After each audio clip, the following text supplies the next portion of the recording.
Well, good morning, everybody. We are set and ready to go here today. Welcome to this episode of the PPP Forgiveness Process Update. This has been an interesting ride all the way through here. There's no question about that.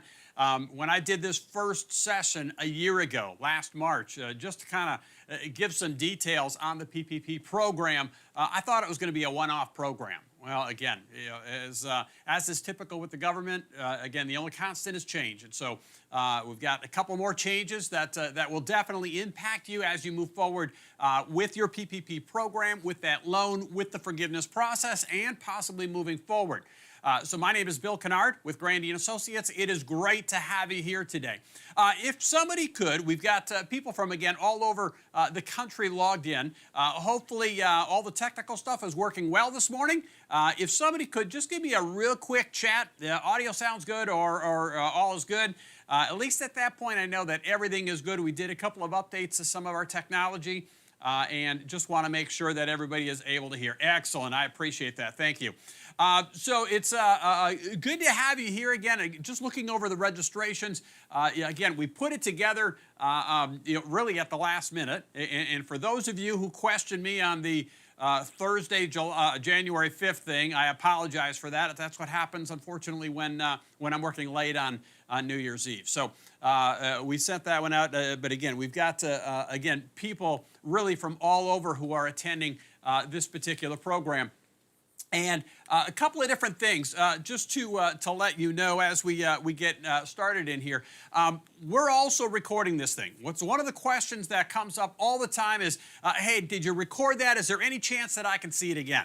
And we are. In fact, not only are we recording it, we're live streaming it on our YouTube channel and our Facebook page right now as well. So I know that we've got some of you listening in on those two areas because we maxed out on the 100 seats that we had in the Zoom meeting. Stacy just shared a link, the grandylink.com/YouTube in the comments. If you could do me a favor and also put that in the Zoom comments, Stacy, I'd appreciate it. If you just want to go ahead and click on that link, that'll allow you to subscribe to our YouTube channel, and that way it will, again, you'll not only get notified of those updates, but you'll also see those as they come out there. You'll be able to go back and find this recording pretty easily at that point as well. So those will all be out there. Again, go ahead and grab that, subscribe to that one. Again, grandylink.com/YouTube should take you out there and let you subscribe to that one.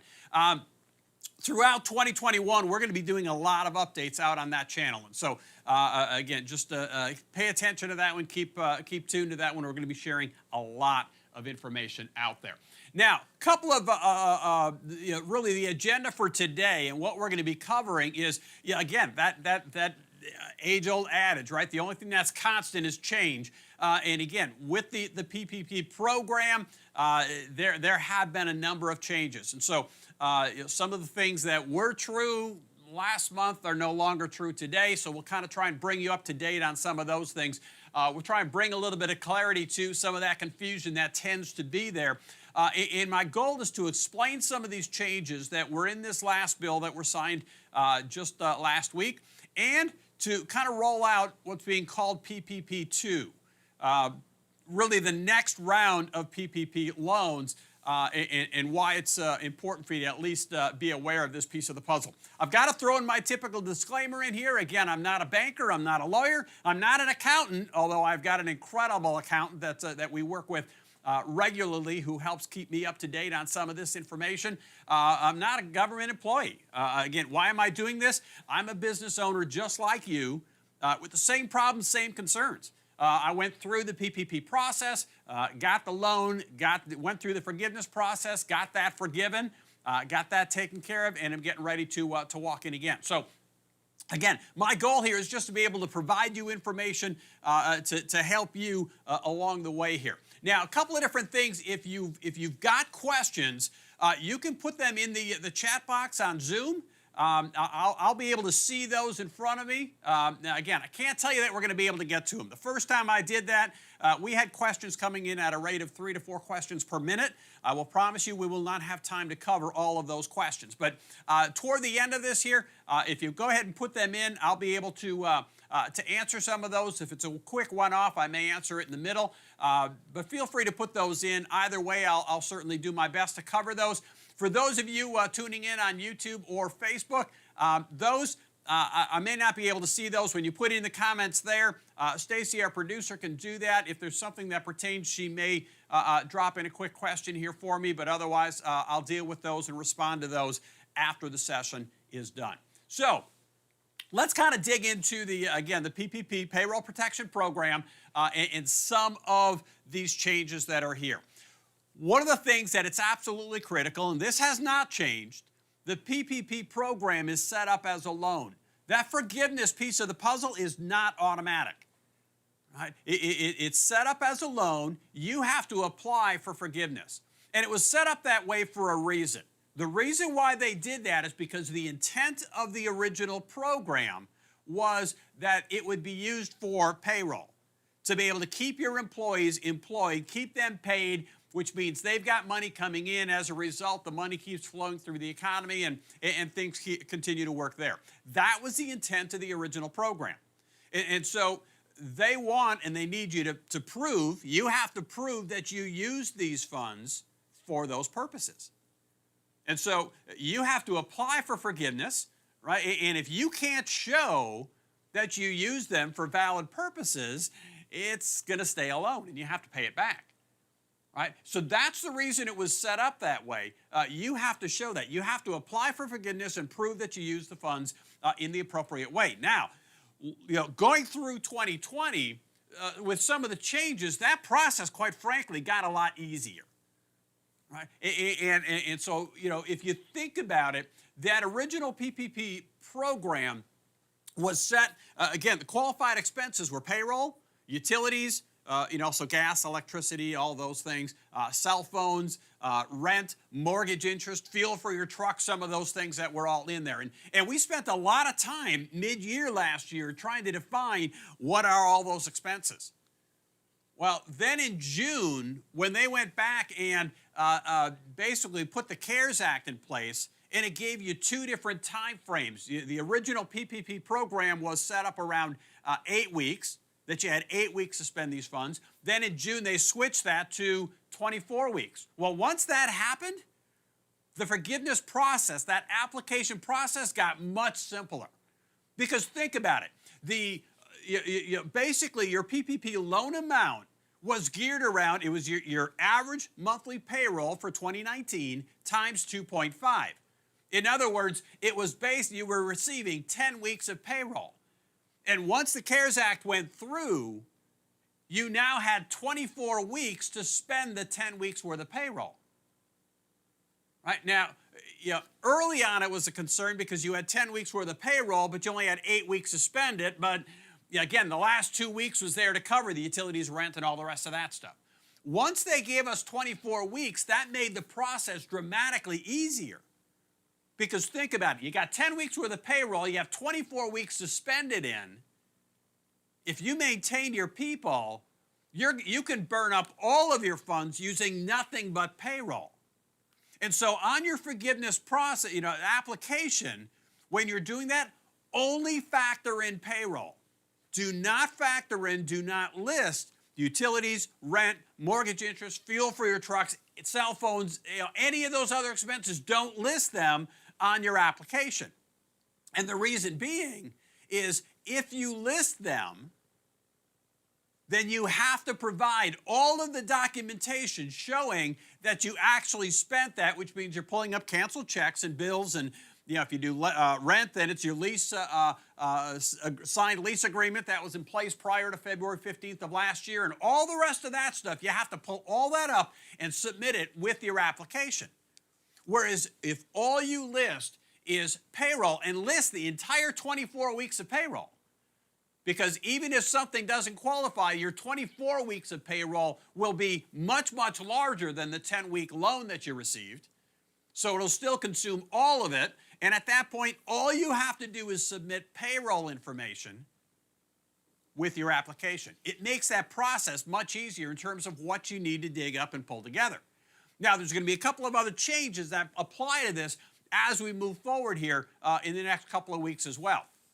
So one of the other pages that we put out there, again, I've continued to update this page, is the Untangle page. So at grandyassociates.com/untangle, Stacy will share that link in the notes for the video here today. But again, those are in there. I keep updating this page. There are a bunch of resources on this page. This will be updated here in the next week and a half, 2 weeks, as more information unfolds about the program as well. A link to this today's video will be out there as well. So with that, let's jump into some of the new stuff. So the act that was signed by President Trump on the 28th is called the Consolidated Appropriations Act, right? We had the CARES Act in June or July of last year. Now we have the Consolidated Appropriations Act. That's the $900 billion bill that was there. You'll also see it referred to as CCA 2021. Right, so that is this new bill that we're talking about right now. It was passed just before Christmas. The president signed it into law on December 28th. Now, there's a lot of elements of the CCA 2021 that resembles the CARES Act and the original program that came out in March. Right? This one is not as generous as the original one was. Right? But there's some important updates in here that impact your company. So let's unpack some of these. Number one, again, the bill was signed into law on the 28th. The SBA has 10 days to issue guidance and new applications for this program. Okay, now there's one, let me clarify that, I guess, from this point, right? So 10 days to issue guidance, right? So they're going to define some of the items that are out here. The bill actually was a little bit more careful this time around in some of the things that impact us in being more specific. And I'll share some of those with you as you go through this. You remember in last year's bill, they said that, okay, this thing would not be taxable, and then the IRS came through and said, okay, it's taxable, but you can't write it up, right? They started interpreting it themselves. They were a little bit more specific on some of the areas with this particular bill. So the SBA's got 10 days to issue guidance on some of those items. The new application, that'll apply to PPP2, right? We'll talk about that in just a couple of minutes. There's another application they've got 24 days to talk about. We'll get into that one here in a few seconds. Your lenders, your bankers, and that are going to need a few more days after that point to basically integrate this stuff into their systems, right? So it's going to be at least January 11th, the 18th, somewhere in that time frame at our best guess based on what's happened the last two times around before some of this stuff filters through to your banker itself. But at least be aware of it, be talking to them at this point, just letting them know that, hey, I want to participate next round, whatever the case is. Now, again, certainly with all the politics that are going on, you've heard so much about this bill and all the stuff that's there. I want to put it in perspective just a little bit, right? I don't go to the USA Today for a source of information really for anything, but there were a couple of good graphics that were helpful. And so this is that original bill that came out, the $2.2 trillion bill that came out last year. This graphic represents that, right? Every one of these little squares represents $10 billion. That's the old adage, right? A billion here, a billion there, and pretty soon you're talking about real money, right? So this was that original bill at $2.2 trillion. Of that original $2.2 trillion, there was about $500 billion that didn't get spent, that didn't get used. And so if it didn't get used, that becomes now available for other programs because, again, some of those, for example, the PPP program had a sunset to it. And once applications were cut off, any monies that were still there that hadn't gotten used become available for other things. So that is this chunk down here, the $500 billion. Second thing is now this new CCA Act that was just signed, you can see size-wise, certainly smaller than the other one, right? It's $920 billion. Now, if we break this down, right, and this is where so much of the politics had jumped in here, right, is I just went in and kind of color-coded this thing so you could see what makes up some of those areas. And the area in green here, that's the amount of that bill that applies, $325 billion that applies to small businesses. Again, another $284 billion is being made available for a new PPP program.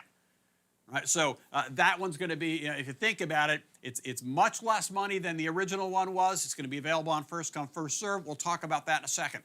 And then another $20 billion for the EIDL loan assistance advances that were out there. So that one will hit. You look at these other areas in red, in orange, in blue. Those were some of the areas, and then those are in gray are all that other stuff that that's where all the questions came in. Right, was a lot of those items, and I'm not going to debate any of that stuff. That's not what we're here to talk about today. The one piece that was interesting, if you start looking at it, for those of us I say us, right? So those of you who are really engaged in the HVAC trade, this healthcare piece of the puzzle was interesting. There is verbiage in there, which basically that $82 billion in funding is for colleges and schools, including support of HVAC repair and replacement to mitigate virus transmission. In other words, again, if you're working with any schools or colleges, you can basically work with them to put in systems to mitigate the virus transmission. There's dollars in this program for you. That's not an area that I really dug into, but it is certainly in the program itself. So let's then jump into this $284 billion. First, it makes available another round of PPP funding. Whether you got a loan in the past, a PPP loan in the past or not, it makes a second round available. Now, this $284 billion is basically expected to cover, it says greater than, it's less than 20% of small business in the country. And so these funds will be available at a first-come, first-served basis.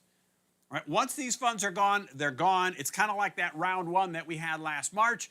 So if this is something that you're looking at, be focusing on it right now.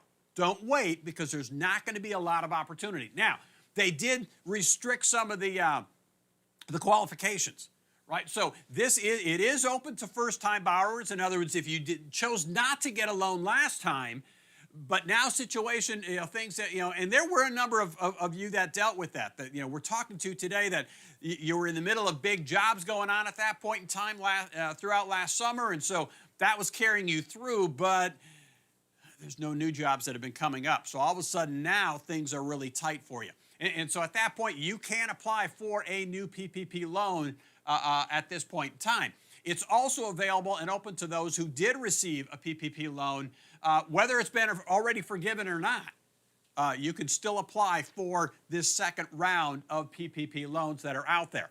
Now, again, they have restricted it a little bit more, right? So for first-time borrowers, it's businesses of 500 people or fewer. Right? It applies to sole proprietors, independent contractors, eligible self-employed individuals. They've also opened it up for not-for-profits, and churches can also participate in the program itself. That's first-time borrowers. If you've not gotten a loan, you did not participate in PPP before, those are some of the qualifications. For they also put some additional regulations in there for these. And the reason I bring this up is because if you remember the first round of loans, some of these large food chains came in there, and they were getting $10 million loans. Places like I think like Chili's or some of those places, Chipotle, and that were getting these huge loans because they're going, well, we've got a whole bunch of employees. Well, that really wasn't the intent of the program. And so they, again, just so you know, they have gotten away from that piece of the puzzle, because it specifically states, even on first-time borrowers, it's no more than 300 employees per physical location. right? So those won't, those places won't chew up some of those funds. Now, if you are a previous borrower, those are the guidelines for first-time borrowers, somebody who's never, who didn't get a PPP loan in the first phase. This time around, even if you've gotten that before, if it's already been forgiven, if it's already, you're still working on that forgiveness, these are your criteria. Number one, you can borrow up to $2 million. As long as your payroll qualifies for that. Number two, 300 or fewer employees per physical location. All right, so that one is in there as well. Number three, that you've used or you will use the full amount of your first PPP loan. Remember, again, that first PPP loan was based on 10 weeks of payroll. If you can't use 10 weeks of payroll over 24 weeks, you don't need another loan, right? Because again, your people are gone, right? So it's basically putting that qualification in there that yes, we had the need, we maintained all of our people, and at that point, we've already burned through those funds. And here's the other caveat, so this will disqualify some of you on that one. You need to be able to show that you had a 25% gross revenue decline in any one quarter compared to the same quarter in 2019. Right? So for some of us, I know that, again, because we're dealing with contractors from across the country, some of you had your biggest year in history, right, in 2020. That things really went well. People were staying at home. They're making changes in their homes, right? And so you had your biggest year. For others, it was really a difficult year. And so if you could show that you had at least one calendar quarter, right, that is, that had a 25% decline over the same quarter in 2019. So for most of you, I would assume that would be second quarter. That's when everything was kind of hitting at that point in time. If you had a 25% decline, you can now apply for a second PPP loan.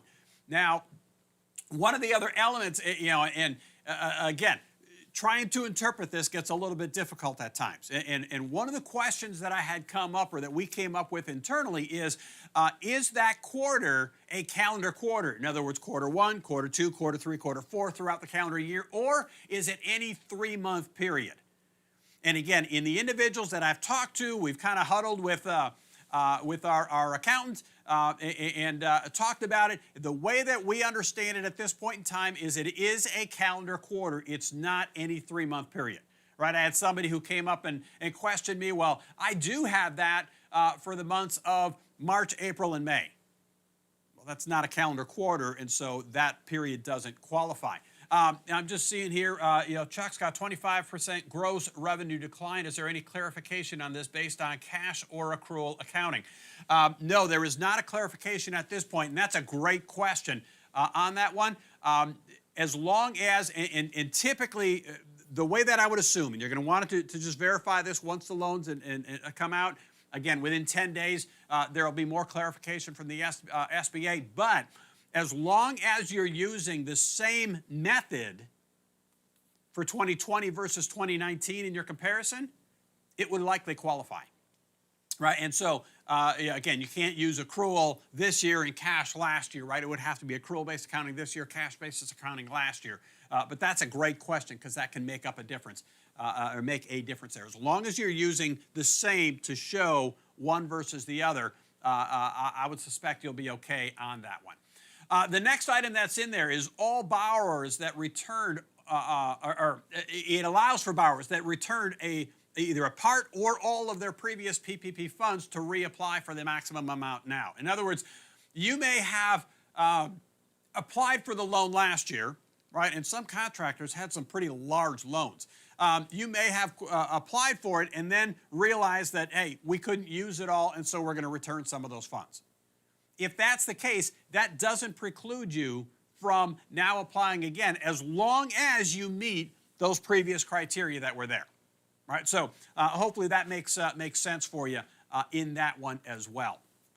Now, for PPP 2, what is included is, again, it's kind of the same, similar to the earlier one. In other words, it still includes payroll costs, just like we did before. It still includes rent, covered mortgage interest, the utilities, the phone bills, the some of those other items. All those things that qualified last year still qualify under this second round.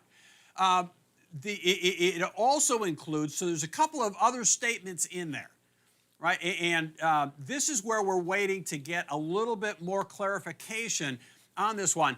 So it does cover the additional expense that you have for PPE equipment. All right, so all the gear that you have to have for your guys, that now qualifies as an expense. This line here, the second one, is a little bit questionable, right? It's expenditures to, and this is the exact verbiage, right? Expenditures to suppliers that are essential at the time of purchase to the recipient's current operations. That, again, as we've talked about it, with a couple of lenders, with the CPA, we interpret that to basically state that my invoice for a supplier for stuff that we had a PO in prior to the loan, right? So it's stuff that, it's there, it's essential, I've got to get it. I'm not buying inventory, it's for jobs, that's what it's for. However, right, so let me just hold or pause 1 second, and then I'll cover these last two, and I'm going to come back to all four of these, okay? Because this may be too deep in the weeds that we don't need to be there, right? It also, again, could possibly cover operating costs such as software and cloud computing services, accounting needs, right? So your QuickBooks, your ServiceTitan, your whatever those monthly expenses are would qualify. And the other one is it allows you to use the funds to fix damage to your property due to public disturbances. All right, so when people come flying through town and burn down your building, right, you can use it for that. But here's the thing, why some of that you may not have to worry about that. And again, the funds that are available will be 10 weeks worth of payroll. And you have 24 weeks in which to spend those 10 weeks of payroll. So the same thing applies to the last round, is forget about all of this stuff and basically just use it for the 24 weeks of payroll, burn it up that way. The only supporting information that you now need to provide or have on hand is your payroll information. Again, if you're going to claim any of this, then you now have to start pulling up invoices and cancel checks and show where you've actually spent the money on these as justifiable expenses. So it's in there. Quite frankly, just use the payroll side of it. It'll make your life a lot easier in terms of tracking. Now, again, one other question came up. Can I explain again as far as return or unused money?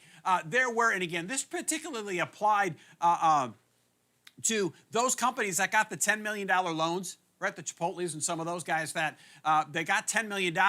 They really didn't need it. They had plenty of excess cash, but they could get it, so they took it, right? And then there was that big public outcry about those companies taking it. Well, at that point in time, quite frankly, many of those companies gave the money back, right? So again, for most of us, doesn't really qualify, right? This doesn't mean amounts that are unforgivable. So those areas that, maybe you got the EIDL grant, and so you still have to pay back, on your application, that part of it, which is changing also, that doesn't disqualify you. That's not included in there. So, all right. So, again, love seeing those questions or comments coming in. Now, again, on this PPP2 loan, again, a couple of the other things is you have to use at least 60% of the funds on wages, right? Just like PPP1. Also, just like PPP1.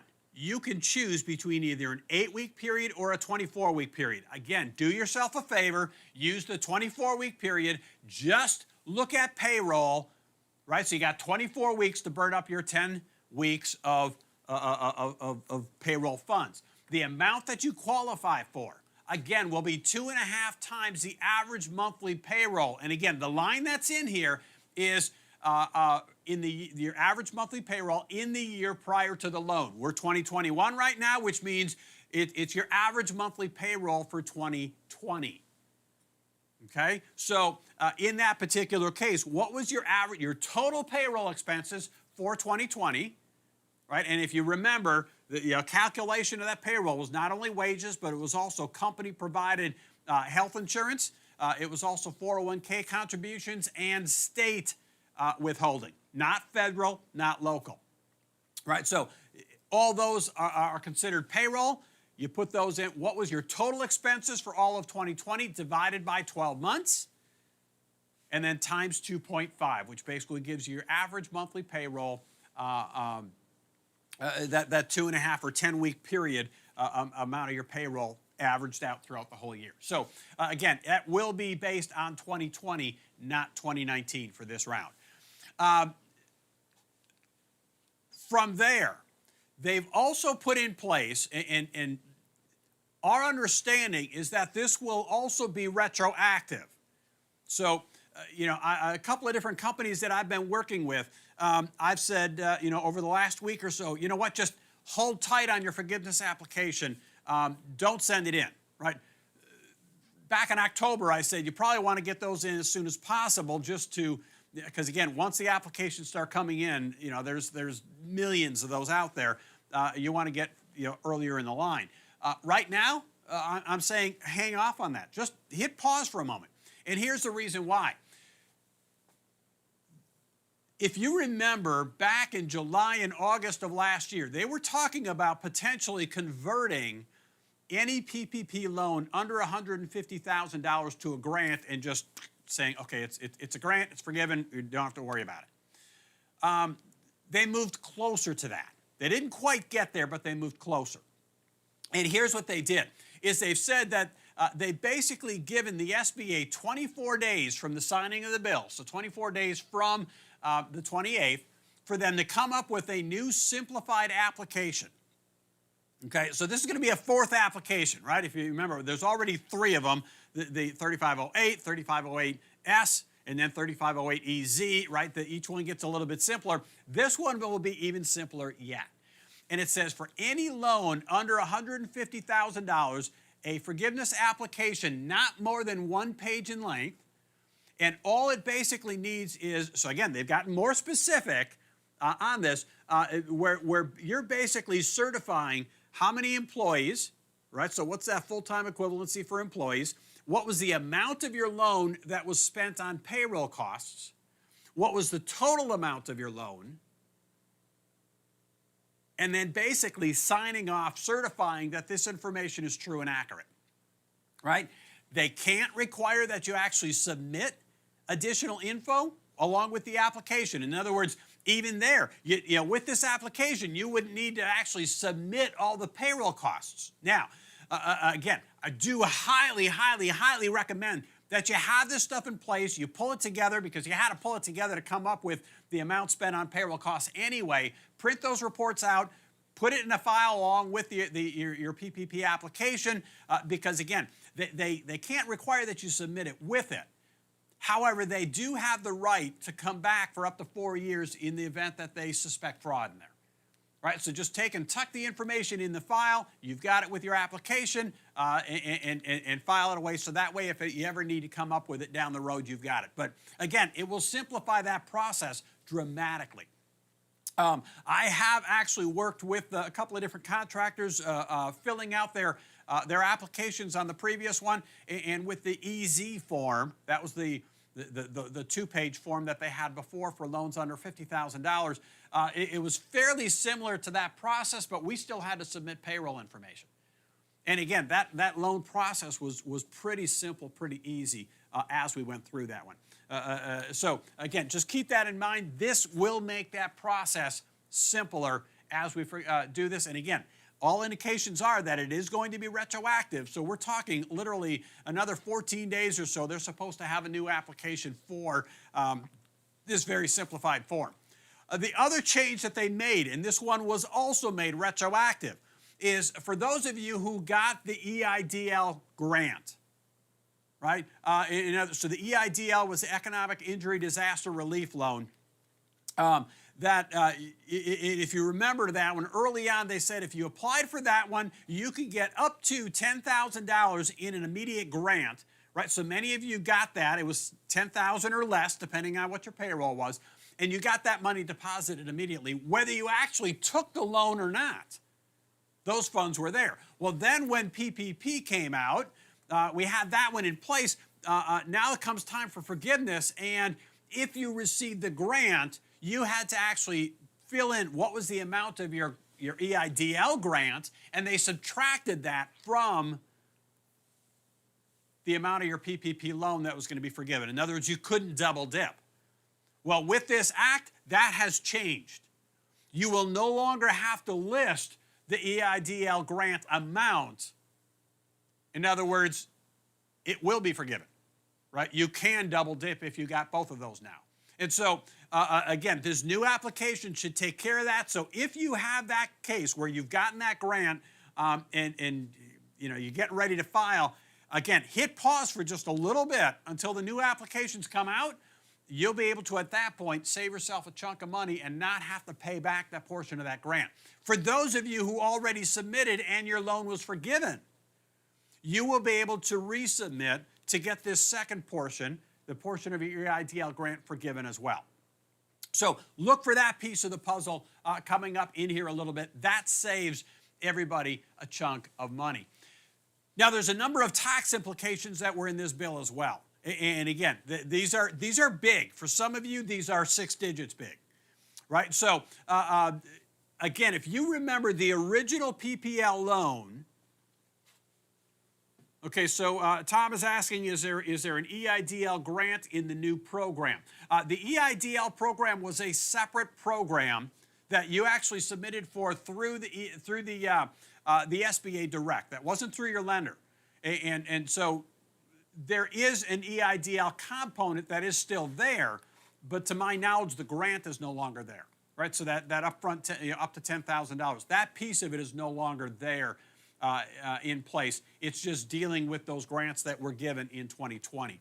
So hopefully, Tom, we've answered that one. The other question, real quick, must employee headcount be maintained same as 2020? Absolutely. That's the entire intent of the Payroll Protection Program, is to maintain headcount. Now, just like in 2020, you still have the Safe Harbor Act, right? You can still run your business. So if you've got, I'm just trying to think of some of the situations that we dealt with previously in 2020 where I had employees that refused to come back to work because they didn't want to expose themselves. That is a safe harbor, right? You don't get penalized for that. Employees that you had to let go, right? They just for cause, right? And they weren't cutting it, you had to let them go. That's a safe harbor, right? You don't get penalized for those things. But yes, you do need to maintain your head count using the full-time equivalency, just like you did on the in 2020. And that's where some of these spreadsheets that we've got available for you on the Entangle page make that determining, okay, do I qualify? Did I maintain my head count? All the rest of that stuff. It makes that process much easier. So, Howard, hopefully I've answered that one for you. Some of these tax implications. Now, if you remember, back when the original PPP program came out, when that was put in place, they very specifically stated that the PPP funds would not be taxable. Okay, and so they wouldn't be counted as revenue, which again is a plus. You're already hurting because of the entire coronavirus pandemic that's there. Then in April, right, the IRS in their style followed it up with the notice 2020-32 that basically said, okay, the funds aren't taxable, but you can no longer you can't write off the expenses that the funds paid. In other words, the 10 weeks worth of payroll that you paid with the PPP funds, you can't take that as a write-off. Well, in reality, that has the same impact as making the funds taxable, right? And then in November, they came out with another that actually expanded that ruling and said, even if the funds aren't forgiven in 2020, if you do expect that they'll be forgiven in 2021, there you still can't take the write-off. Right? And so, because again, I had some companies that I dealt with saying, well, I'll just delay on taking this and I'll put all the expenses in this year and I'll write, that doesn't work, right? And so that really muddied the water. Every stimulus bill that has been put forward since July that got no attention, and this one basically said, this is not the original intent. Right? So this bill voided out both of those statements. Right? And so at this point, your PPP funds will not be taxable as revenue, and you can still write off all of the expenses that you use to pay them, right? So for some of you, again, that's going to be a tax benefit for as many as 6 digits for some of you, right? And so I've dealt with companies that again, those write-offs, those expenses are $250,000 that they're ultimately going to be not having to pay in taxes. So this is a huge, huge plus for all of us, right? So that's a plus on that side of it. Also, now these are, again, really aren't PPP, but they're also in this act. So I figured I'd give you the details on them as well. They did put in here you're allowed, starting January 1st, you're allowed to take a 100% deduction for meals as long as they're provided by a restaurant or a catering service, right? In other words, so you can't go out and go shopping and make a meal for your team and write it off, right? But as long as you're spending the money at a restaurant, whether it's dine-in or catered, again, you can now that's a write-off 100% from January 1st. I'm sorry, and correct this date, right? This is January 1st, 2021, not 2020. So starting this last week through the end of December 2022, it states that is a 100% deduction versus the 50% that you had before. A couple of the other things that are in there on the tax implication side. For some of you, you had other SBA loans, right? If you had an SBA Section 7A loan that was not an EIDL loan, it was not anything to do with PPP, but you had the SBA loan there ready, the original CARES Act basically made the payments on that for you for 6 months.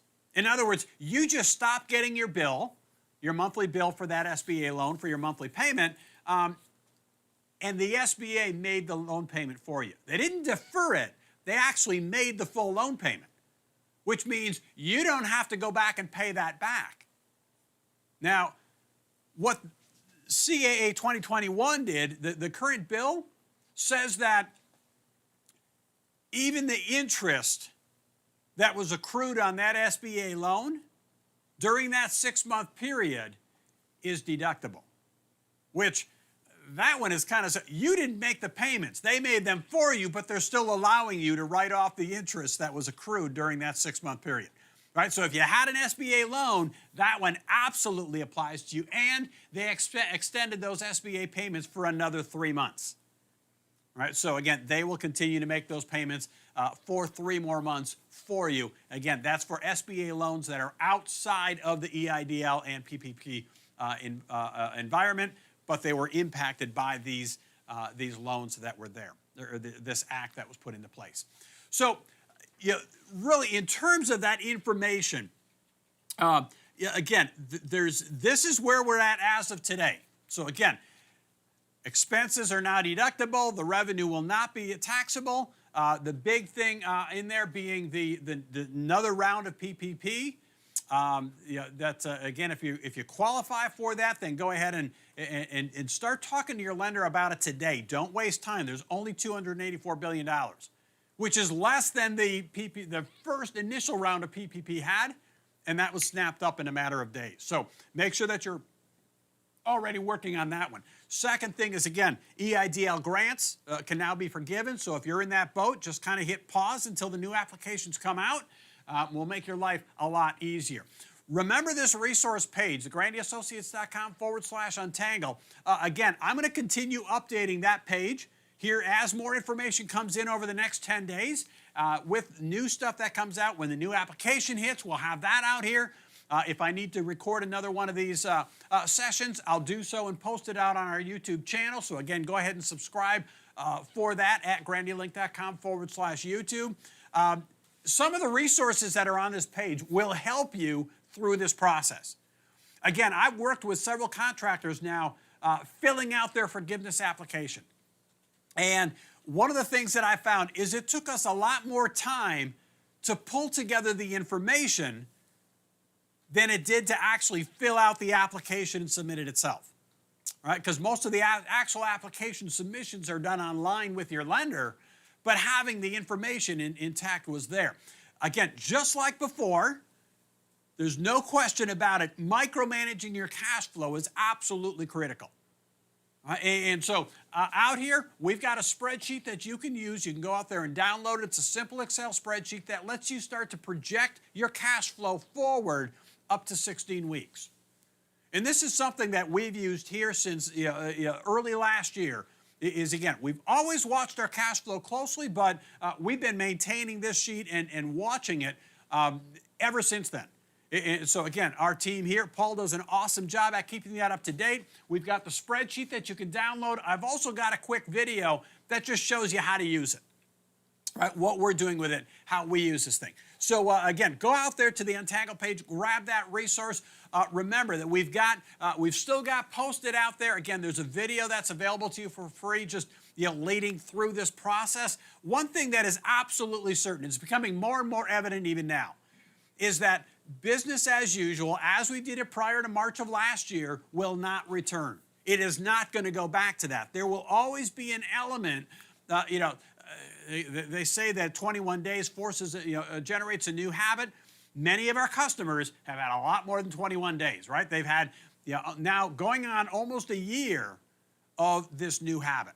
And so this stuff is going to be in place. So the way that we deal with them needs to change. And if you're not doing that again, just check out that video. It's a great resource for you as far as some of the things that you can do within your company to make sure that we stay in front of that. And again, if you're not sure where your numbers need to be, again, last year turned all of us upside down, right? And one of the analogies that I had heard this week, which is a great analogy, was if you saw the movie Apollo 13, you knew that one of the scenes in there, when the oxygen filters had failed on the capsule, the lead engineer walked into the conference room at NASA, dumped a box of effectively junk on the table, and said, guys, these are the spare parts they have in the capsule.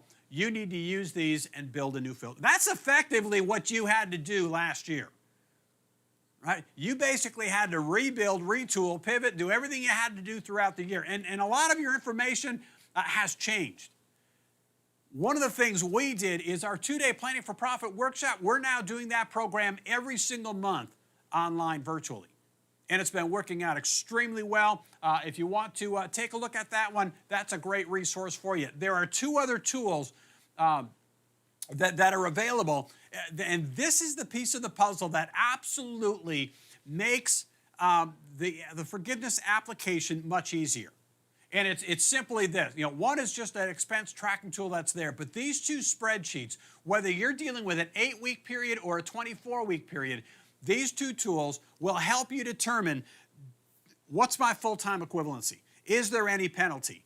Right? Am I qualified under safe harbor for these things? These spreadsheets have been downloaded hundreds and hundreds of times since we made them available. They're still out there. Go out there. You can download them. They will still apply from everything we're seeing to PPP2, to that second round. So don't hesitate. Go out there and grab those, download them. That's what they're there for. There's no cost to them.